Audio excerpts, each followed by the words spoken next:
Magandang araw po sa inyong lahat. Welcome sa Kabuhayan at Negosyo, ang programang nagbibigay ng inspirasyon at kaalaman sa mundo ng pagninegosyo at tagumpay. Ngayong araw po, makakasama natin ang isang negosyante. Napaka-idol ko po ito, business consultant.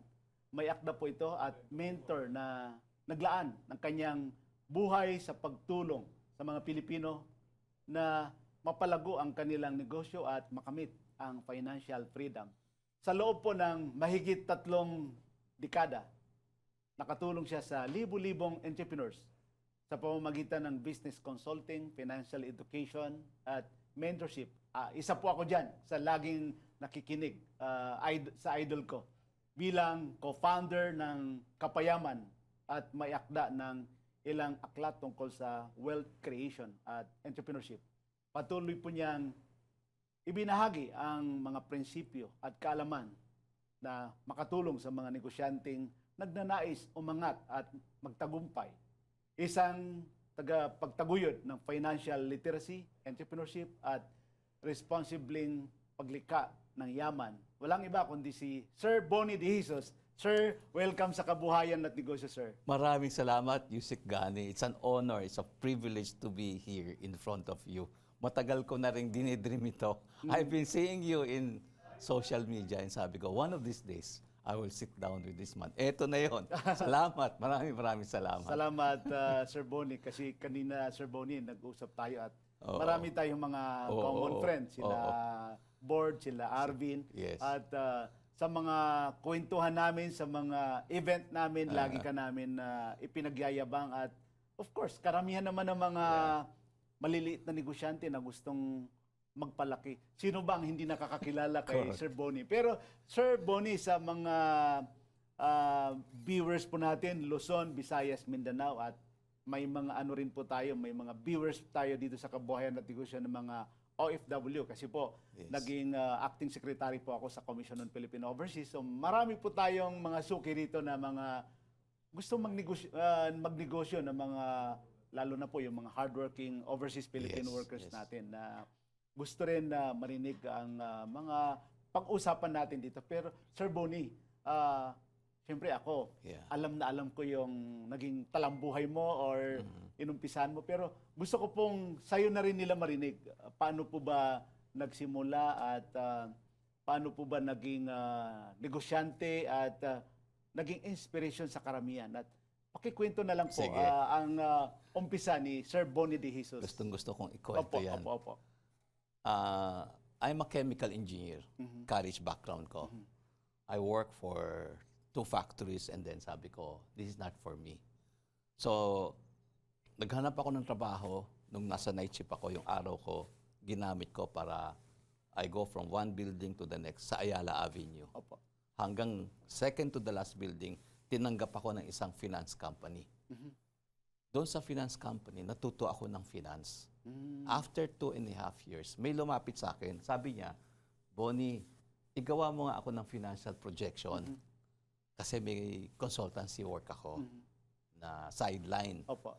So ginawa ko, naglamay ako up to 3 o'clock in the morning. Wala pang computer. Columnar, pencil, eraser, calculator. Manual talaga. Manual. Opo.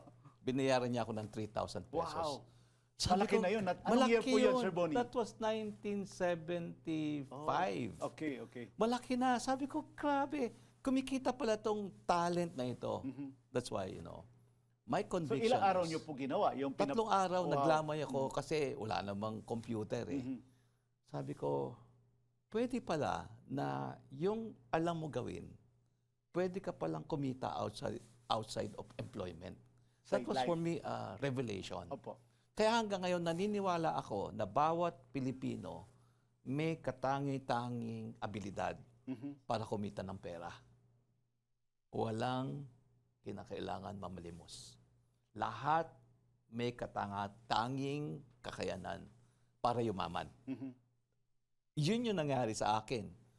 After working with that company, I worked for 2 more companies. And then somebody approached me. Sabi niya, Bonnie, gawa mo nga ako ng project study. Ilalakad ko ng loan itong maliit na negosyante. I took it. I earned 20,000 pesos. Wow. After I earned it, sabi ko sa asawa ko, pagod na ako sa corporate life.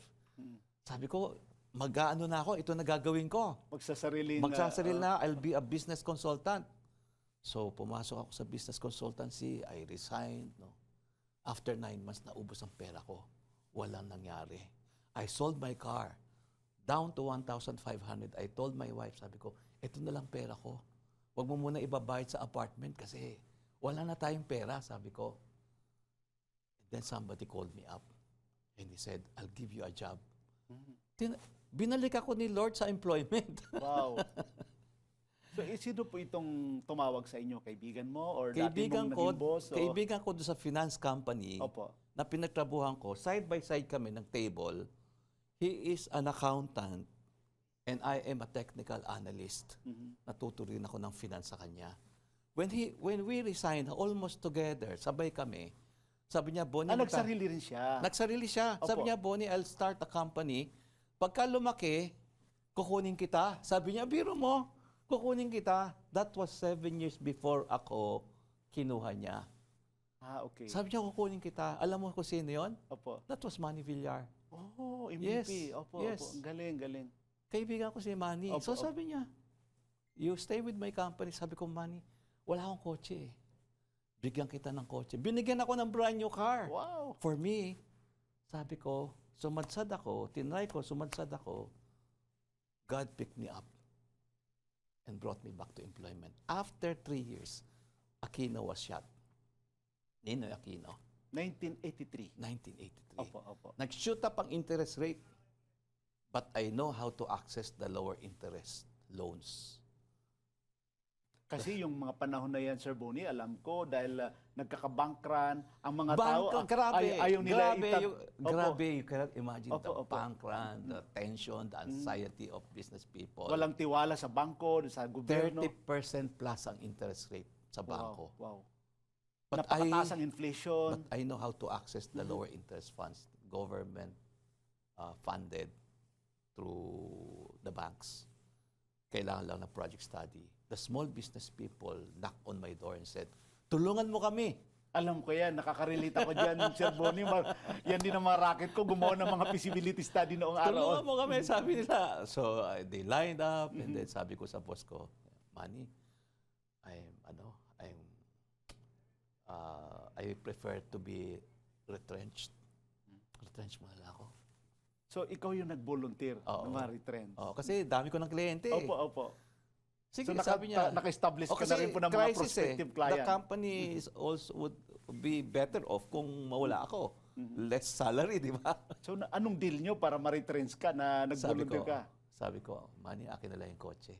So yung binigay niya sa'yo na sasakyan, ayaw mong isauli. Sige na, sabi niya. So I went to Private. freelancing.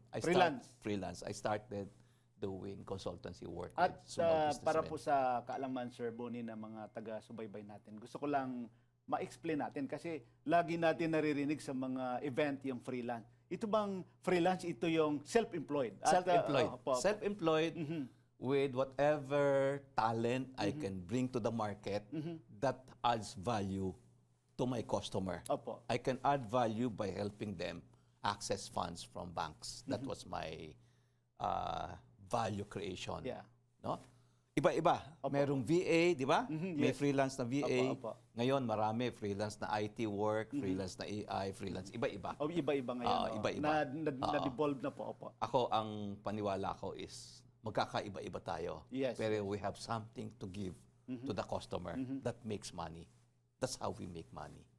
So ito pong nag-freelance kayo after iniwanan mo si Boss Manny ano po yung naging resulta? Ano po ba may mga challenges po ba na Tuloy-tuloy ako. Tuloy-tuloy na po. During that time, there were a lot of strikes after the Aquino time, when martial law ended. Tuloy-tuloy ako, and my heart is for the small businessmen kasi nag-struggle talaga sila.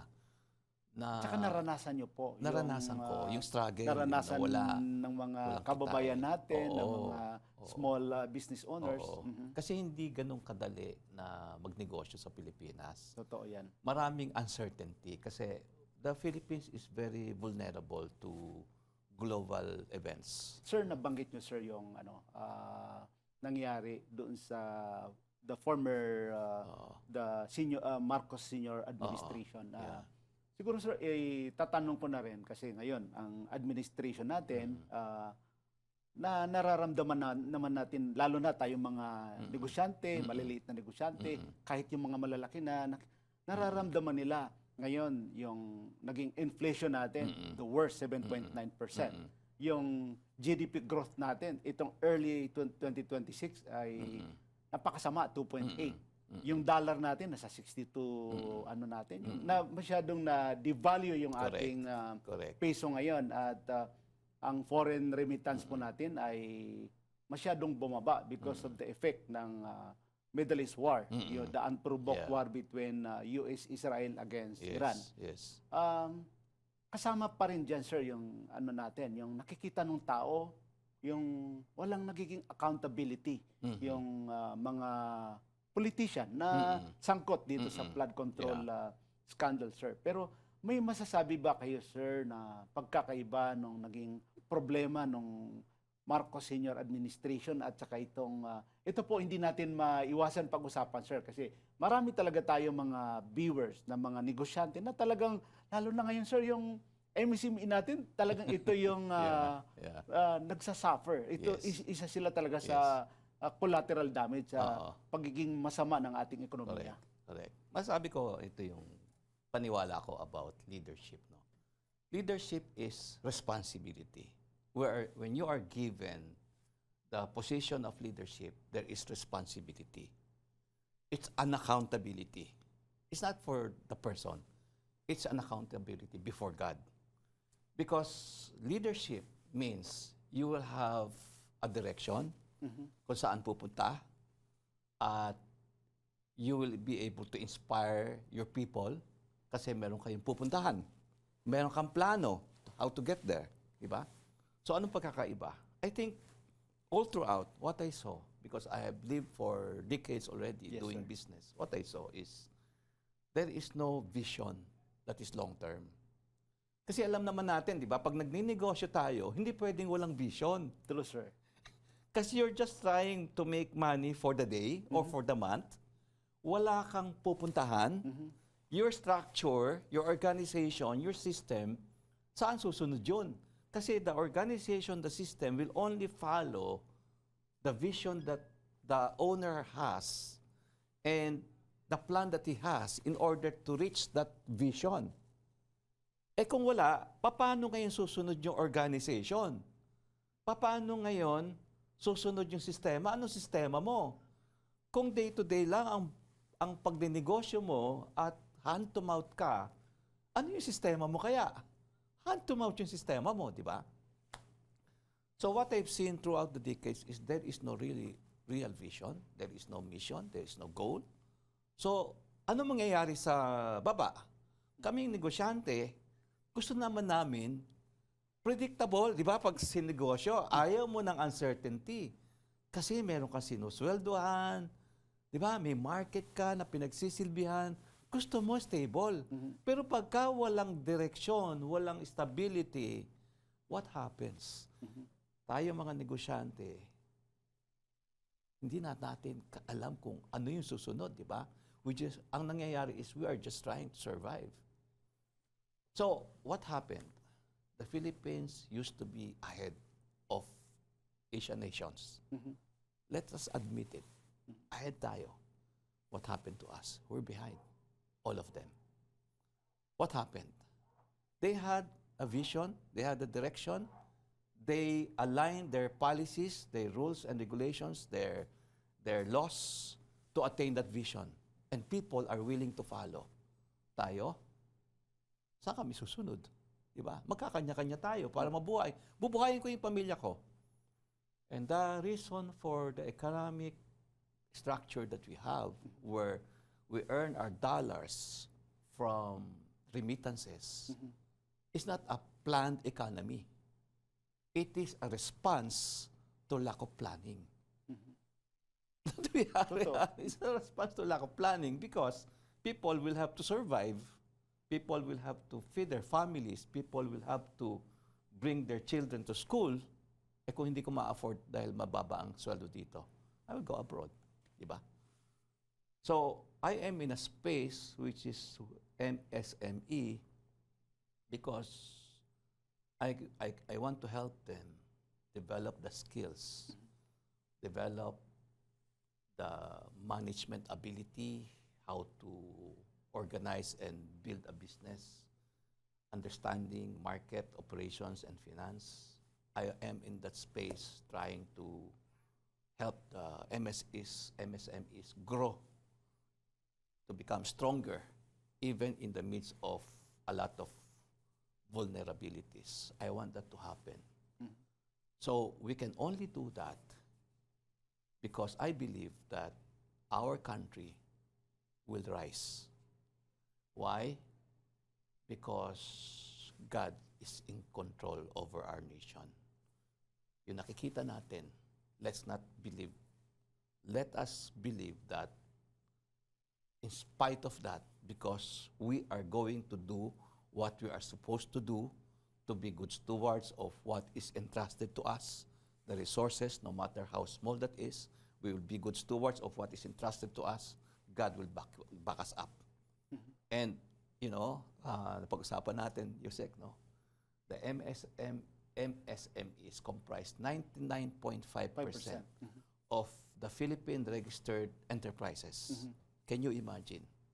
If we just get a portion of that 99.5%, bring them up to large, what will happen to the economy? It's tremendous because only 0.5% are large.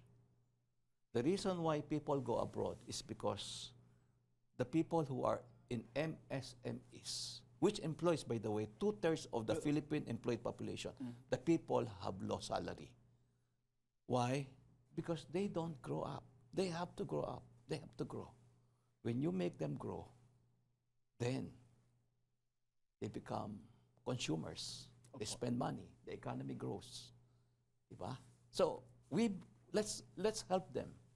Let us understand that this is a very big potential that we have in our hands. Totoo yan, Sir Bonnie, kasi tayo ay marami tayong nakakausap na mga negosyante, na mga kaibigan natin, ano yung mga pinagdadaanan natin ngayon. Yes. Lalo na yung tumataas yung unemployment, Yes. underemployment, 9 million. Yes. So, napakalaki bahagi ng ating population. At naniniwala po ako sa inyo na napakalaking potential yung mga yung ekonomiya natin dahil kanina na pag-usapan natin na yung 12 million hardworking overseas Philippine workers natin ay talagang mga yung trabaho nila ay napakagaling nila. Yes. Even in the first world country, the oil-rich country, and then dito sa Pilipinas, kita mo ang BPO industry natin. Yes. Foreign remittance natin. Bagamat tayo ay walang oil, pero Yes. yan ang gold mine natin, Sir Bonnie. Pero Sir Bonnie, ano yung nakikita mo sa pagkakaiba yung mga success story ngayon ng mga entrepreneur? Kasi kahit sobrang crisis tayo ngayon, pero makikita mo ang daming lumalago ng mga negosyo. Ano kaya ang sikreto ng mga Ay, Philippine entrepreneurs, Sir Bonnie? Na Grabe. If you hear the stories, you will be encouraged Opo. na aangat talaga ang Pilipinas. If you hear the stories, kasi maraming storya na ubos na, wala na. The lady has only 1,500 pesos, sabi niya sa akin. And sabi niya, Lord, anong gagawin ko dito sa 1,500 pesos? Then, she saw the oven that she has. May oven siya, hindi ginagamit. And then, sabi niya, I watch videos in YouTube. Nakita ko kung paano gumawa ng tinapay. Wow. So, I bought raw materials for the flour, etc. And I baked bread. And I sold them to my neighbors. You know what she has now? She has big shops Wow. in the city. So talagang magaling mag-innovate yung mga Pilipino. Kasi there is so much opportunity around us. Ang kinakailangan lang is makilala lang natin kung sino tayo, na meron tayong abilidad na binigay ni Lord sa atin. Mhm. And we know that God gave us that ability to create wealth. And when we make a step, God will be with us. Why? Because He was the one who gave us that. And He wants us to use that to create wealth and be a blessing to the others. Kasi yung mga istorya na ganun, pag kinuwento mo, na-inspire yung iba, ilan yung na-inspire no, na gagawin din nila, nabubuhayan sila in spite of whatever negative environment that we have. Still, we have the ability and we have God with us. So yun yung nakaka-inspire. Ang daming istorya na ganun, Opo. na even those people na, sabihin natin, lumubog na sa utang. Mhm. Mga istoryang gano'n. Lumubog na sa utang, hindi niya kaalam kasi kung kailan siya uutang, kailan siya hindi dapat umutang. Nagkamali, lumubog sa utang. Nakakaangat pa rin. Mm. Through relentless discipline and effort. Kung meron ka talagang direction sa buhay mo, may vision ka, may pupuntahan ka, hindi ka hihinto kasi you know God is on your side, you will rise. Opo. Huwag ka lang hihinto. Sa pagbabalik natin, Sir Bonnie, pag-usapan natin kung papaano nyo talaga nabuo ang iyong mga business client, yung mga business partner mo. At bibigyan natin din ng tip yung mga viewers natin kung papaano natin sila matutulungan. Lalo na yung mga aspiring na negosyante natin, Yes. Sir Bonnie. Huwag po kayo alis, magbabalik po ang kabuhayan at negosyo. Nandito pa rin po kami ni Sir Bonnie sa Kabuhayan at Negosyo. Sir, sa dami ng mga natulungan nyo sa pagninegosyo, ano ba yung mga nakikita mong katangian, napansin ninyo sa mga negosyanteng tunay na nagtatagumpay? At yung talagang, ano yung mga potential na nakikita mo na, ito, okay ito, may vision to, talagang magiging successful ito? Magandang tanong. Opo. Yung pag-ninegosyo, I believe, is a journey. Mhm. Walang formula yan Mhm. para sa akin. Ang lahat ng kinakailangan mo para makapag-umpisa ka at makapag-journey ka sa pagninegosyo at mapalaki mo, nasa iyo na. Mhm. Kasi nasa atin yung abilidad, Mhm. yung pagpapalago ng abilidad na yon, yung learning ability, nasa atin din. Mhm. Nasa atin din yung desire na tumulong sa ibang tao, yung mag-create ng value para na sa ganon, matulungan ko yung aking customer at bayaran niya ako. Nasa atin lahat yun. Iba-iba lang ang measure. Okay? Ang nakikita kong nagsasucceed na negosyo is willing siya mag-start ng maliit. Mhm. Bakit? Kasi pag nag-start ka ng malaking kapital, Mhm.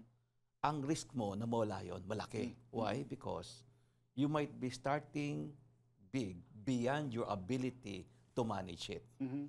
So kung nag-start ka ng small, first step, second step, third step, nag-start ka, you are learning in every step. Lumalago din yung ability mo to manage.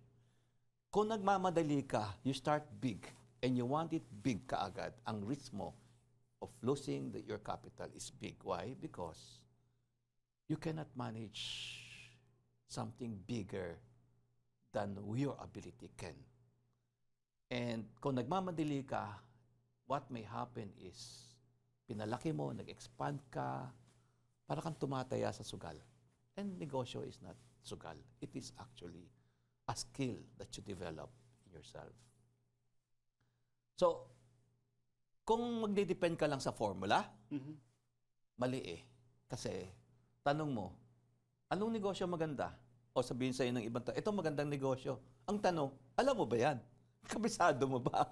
Correct. Tapos, lahat ng magandang negosyo, gusto mong pasukin. No? Hindi mo naintindihan na, ano yung malaking kita? Andito kayo lahat. Andiyan kayo lahat, nagpapatayan kayo dyan. Hot pandesal, shawarma, lahat. Lechong manok, lahat. Nagpatayan. O, nasaan sila ngayon? Ang na-oversupply yung mga... Na-oversupply. So, Sir Bonnie, alam mo, may mga kaibigan tayo, lalo ka na, I'm sure, mas marami kang kaibigan na mga nagtagumpay, lumaki ang negosyo nila. Pero, alam mo, pagka nag-grow, lumaki ang business nila, ay doon naman talaga sila na nalulubog sa utang or hindi nagiging maganda yung kanilang cash flow. Yan ang malimit na problema ng mga negosyante, Sir Bon. Bakit ba mahalaga na matutunan ng mga negosyante na maliliit o malalaki man na maintindihan nila talaga yung financial management? Yes. Okay. Habang lumalaki yung negosyo, nagiging magaling ka dapat sa pag-manage ng finances. Observe mo yung isang tao na walang disiplina, sumusweldo siya. Hindi pa tapos yung quincenas, ubos na yung pera niya. Ubus na yung pera nila. Kasi he spends based on what he has in his Yes. wallet. Di ba? He does not spend based on what he thinks, a budget. He does not spend. Dalhin mo ngayon sa negosyo yon. Ganon din mangyayari doon. Kasi wala siyang budget. Right? Okay, nag-umpisa ka ng negosyo. Nagma-market ka, nagbebenta ka. Okay? Lumaki. Doon lumaki, kumuha ka ng salesman, warehouseman, etc. So, hindi mo namamalayan. Nung una kasi, naiintindihan mo lahat. Alam mo lahat na nangyayari. Ngayon, hindi mo alam kung ano ginagawa ng warehouseman mo. Hindi mo alam kung ano yung ginagawa ng purchasing department mo. Hindi mo alam kung ano ginagawa ng salesman mo. Alam mo ba? So, wala kang financial report. Di ba? Hindi mo alam kung ano yung inventaryo mo. Di ba? Hindi mo alam kung ano yung payable mo. Hindi mo alam kung ano yung receivable mo. Okay? Lumaki. Right? So, yung mga tao mo nagde-decide on their own. Hindi ka naging leader. Therefore, you still operate on gut feel. Yung dati mong habit na nagde-decide ka without even looking at your data, ando doon pa rin. So, ano mangyayari? Sabihin sa'yo nung warehouseman, boss, wala na tayong materyales. Benta ng benta si ganun eh. Ubus na nga eh. Wala na nga tayong ibebenta eh. Sabi ano nangyari? Sir, yung cash flow natin, Correct. putok na. So, you have to keep on growing as a business person. And one of the things that you have to understand is your finance. Or kailangan mayroon kang magaling na CFO na nakikinig ka doon sa sinasabi niya. Kasi siya, nakikita niya sa radar kung ano yung mangyayari. Several months ahead, dapat nakikita niya. Ikaw hindi mo nakikita. Di ba? Kung swelduhan ka, nakikita mo, di ba? Alam mo, sweldo ka. Pero sa business, hindi ganon. Kasi there will be times when umutang yung customer. Kailangan bayaran yung supplier. Becomes more complicated now. Sa pag-utang, sir, no? Kasi talagang expertise mo ang finance. Ano ba ang yung maipapayo sa mga negosyanteng gusto? Kasi habang lumalaki ay Yes. gusto rin na kumuha ng financing sa kanilang negosyo. So ano yung mga advice na pwede mong mai-share sa kanila, Sir Bonnie? Borrow against certainty. In other words, huwag kang uutang kung hindi mo sigurado kung saan manggagaling yung pambayad. Okay? Kailangan may pampangga May ka. pambangga ka. Oo, tama. Kasi lenders would like to lend. Why? Because they earn interest. Especially the banks. They have low interest than private lenders. So they want to make sure na babalik sa kanila yung principal and the interest. That's how they make money. Ikaw naman, you're a good manager. Therefore, he has to make sure that you will manage it well. Para na sa ganun, mabayaran mo ko. Di ba? Kaso, we have a culture where we look at money as the solution to our problem. Ang mangyayari noon is, nagkaroon ako ng cash flow gap, uutang ako para punuin yun. Solving problem, di ba? Correct. Hindi. Oh. Tinagpian. Band-aid. Band-aid. Kasi the problem may have started, it is uncollected receivable. True. Or too much inventory na nakatenga sa warehouse. Na it's tied up capital. Pwedeng yon, di ba? Or pinaghahalo mo yung personal and business expense na hindi mo na ma-predict kung kumikita yung kumpanya mo. So there are a lot of things that may happen and the result is a negative cash flow. And if the solution is a band-aid, ano mangyayari doon? So umutang siya, halimbawa, ang kadalasan 5 to 10% a month. Oo. Ha? So, hindi niya man kinuwenta kung kaya niyang bayaran yon, di ba? So, on the time na kailangan bayaran, ano gagawin niya? Uutang siya uli. Kasi yun ang alam niyang solusyon eh. So, the key is, do not borrow unless there is certainty doon sa pambayad. It can be a future, pero certain, and then, on that basis, kauutang. Alam mo, Sir Bonnie, dati ay nag-organize ako ng mga tiyangge. Okay. Yan ang aking negosyo rin. Pero nakikita ko sa mga tiyanggero, alam mo, Sir Bonnie, nakikita ko yung mga paninda nila, lalo sa mga general merchandise. Magkano lang yung dinadagdag Margin. nila na patong, di ba? Oo. 20%, 10%, malaki na yun eh. Tapos, alam mo, yung mga loan shark, Yes. 5-6, Oo. 20%. Oo. So, doon sila umuutang. Pero, hindi nila nakikita na Hindi lang kikita. Oo. nababaon lang sila sa utang. Oo. At yung negosyo nila ay nakadepende sila doon sa Yes. pinagkakautangan nila. So, Oo. ano ba ang masasabi mo sa ganun na sistema na ang lumalaki yung utang nila eh. Hindi lumalaki yung negosyo nila eh. Nag-ooperate minsan blindly eh. Ibig sabihin, hindi siya nag-compute. Kung 20% yung 5-6, Interest. no? Oh, interest. 5-6, no? Oo. Ibig sabihin, inutang ko ng umaga, no?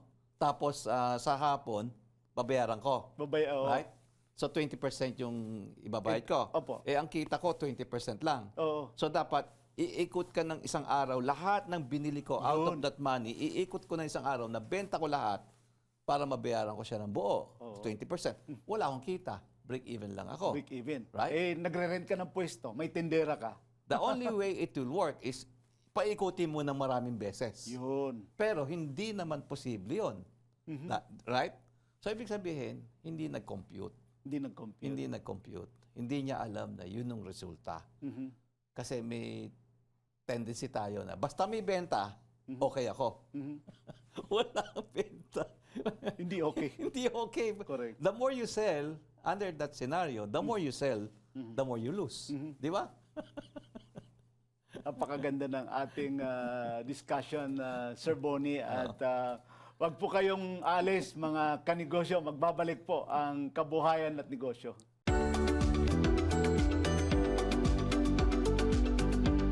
Mga kanegosyo, nandito pa rin po kami ni Sir Bonnie sa Kabuhayan at Negosyo. Sir Bonnie, I'm sure may mga negosyante na dahil ikaw ay talagang magaling ka, well-known ka talaga na magaling ka mag-advise sa negosyo. Ano yung mga na-experience mo na matitindi or nakakarating sa'yo na napakabigat ng problema ng mga negosyante? Minsan, alam mo, nakakaiyak eh. Kaya, yung trabaho ko, minsan kailangan matindi rin yung emotion mo eh, no? Dapat hindi mo ini-internalize sa dami Kasi siguro ito, na no, mabibigat. sabihin ko sa'yo, no, maraming nag-message sa akin na gustong magpakamatay. And nakakaawa yung ating mga taong bayan kasi gusto nila makaahon sa hirap. Pagka nagkaroon sila ng opportunity, nagmamadali sila. Kasi yun yung paraan para makaahon sa hirap eh. Let's say, OFW ka, Opo. umuwi ka, ayaw mo na iwanan yung pamilya mo, nakasave ka, tataya ka ngayon, di ba? Magninegosyo ka. May concept kasi na pag malakas ang benta, okay ako. So kung malakas ang benta, benta, hindi niya kasi nako-compute kung lugi siya o kumikita siya. Pinaghahalo niya yung household expenses tsaka business, halimbawa. Isang sa bulsa na lang. Basta may kas ako, okay ako, gasta ako, di ba? So eventually, nagkakaroon ng cash flow problem. Uutang ngayon yan. Malaking interest, hindi niya kayang bayaran. So utang uli. Basta may benta ako, okay ako. Utang ako. Hanggang mag-pile up yon to the point na napakalaki na. No, that's one case. No? Hindi na niya kaya. And sometimes nakakaawa. Gusto na magpakamatay ng tao. So may mga ganun po May na mga ganun. nagpapa-advise. May mga So ganun. ano po ang advice mo sa kanila, Sir Bonnie? Sasabihin ko, alika mag-pray tayo. Let's call on God. No? And sasabihin ko sa kanila, alam mo, wala naman nakukulong sa utang eh.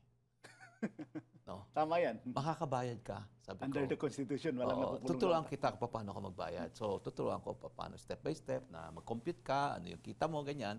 Unti-unti. And then, you sit down with the lender. Sabihin mo, hindi ko kayang bayaran yung interest. Ito lang kaya kong bayaran yung principal. Yung mga nabayad ko, yun na yung part na ng principal yung binayad ko. Yun. Okay? At pagka nabayaran ko na lahat ng principal na pinautang mo sa akin, yung susunod doon, interest yun. Yun ang usapan natin. Sabihin mo ganon, kaysa na wala kang babayad. Correct. Diba? Ituloy mo yung negosyo mo. Kasi kung kumikita yan, makakabayad ka rin eventually. Pero it's a matter of discipline na meron kang plano kung paano mo bayaran. So, both parties are happy. Correct. Kaysa wala. Diba? Galing, galing. Oo. So, napakagaling po ng advice mo sa mga ganon. At pagka nakabayad sila, pwede pa sila umutang Pwede ulit. pa sila umutang uli. This time, hindi na bara-bara. Hindi na bara-bara. Marunong na sila mag-compute. Marunong sa compute.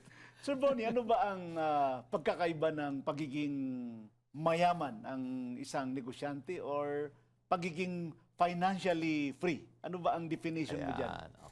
Okay. Magandang tanong. That's my favorite question, actually. Pwedeng yumaman ka. Mhm. And I've seen this a lot in my decades of experience. No? Mayaman ka, and then, in your deathbed, iniisip mo na madadala mo yon? Mhm. Alam mo, hindi eh. Hindi. Oh. You will be a very sad Mhm. person who's about to leave this earth with nothing. Ang tunay na mayaman is, kahit na malaki o maliit yung hawak niya, alam niya he made an impact to the generation that is assigned to him. Anak niya, pamilya niya, people around him. Colleague, yes. He made an impact, a positive impact, a footprint. He left it. He left a legacy na aangat kahit na wala na siya. Isipin mo, kung halimbawa a rich person is about to leave this earth, knowing that he's not going to bring all the wealth with him, and he did not make an impact, no legacy, everything that he left is destruction. What kind of life is that? Napakalungkot nun. And he has to brainwash himself na ito yung answer, na ito yung yaman ng answer. He has to believe that lie. Samantalang the truth, you cannot deny the truth. You will leave this earth with nothing. Diba? So, yun yung mayaman is somebody, kahit na ang liit ng hawak mo, you made an impact, ang yaman mo, diba? Because you added value to your generation. Then, ang yaman mo, you gave eh. But you took away the lives of other people. Bilyonaryo ka nga. Pero, poor ka. Poverty meron ka.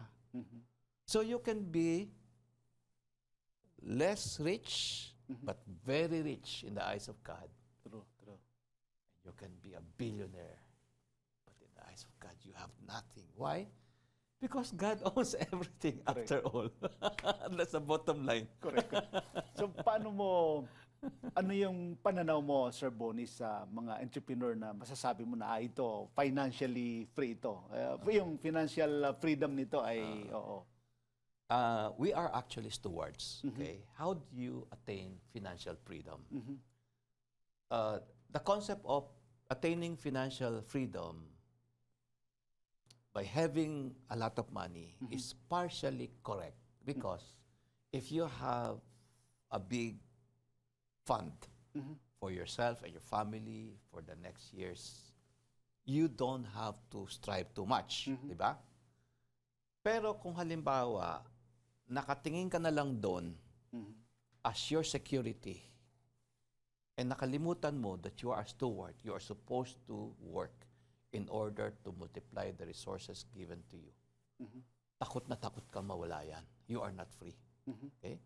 Pero kung na-develop yung iyong stewardship, yung management ability, to create value and add value to others, you know how to create wealth.